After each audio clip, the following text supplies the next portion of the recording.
Okay, here's my dial bore gauge.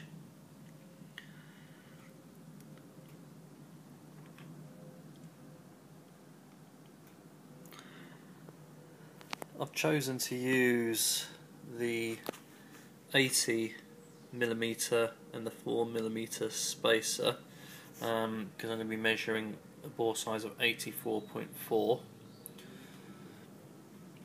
The reason I'm not using the 85 is because when I place the micrometer, the dial bore gauge in the micrometer, it pushes this small movable anvil right the way in, pretty much to one extent of its movable limit. Okay, I'm going to be placing the dial into the gauge.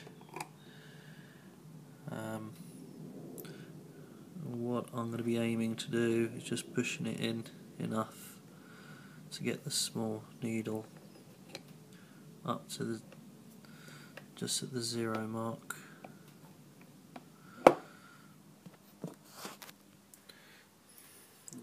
Okay, so that's the dial bore gauge assembled.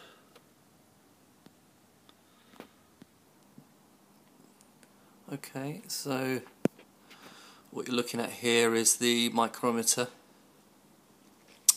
and that's set to 84.4 millimeters. I have to hold the camera slightly below the eye level, so it looks like it's slightly over. The reason I'm doing that is so you can see the numbering there, because the lighting is a bit poor in the garage. Actually, that's better.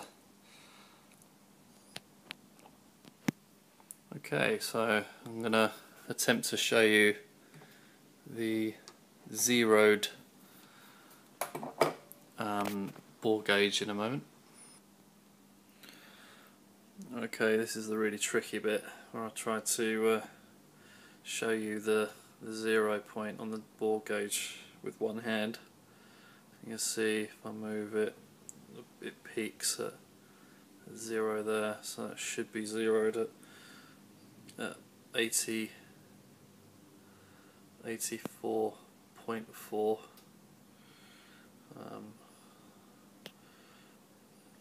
That's where it slips out of the micrometer now.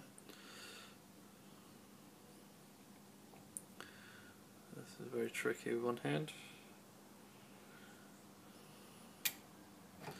But yeah, you saw it zeroed there.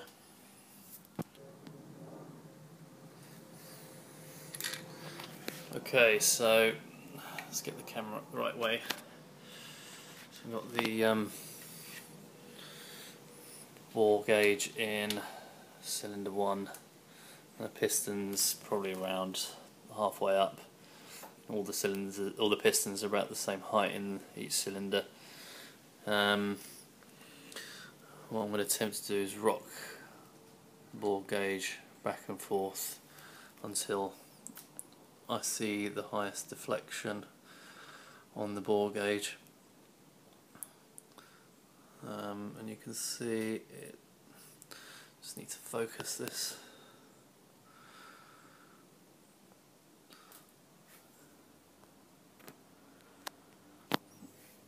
You can see the highest deflection is about just over 0.04, which says to me that the bore size is a bit too tight.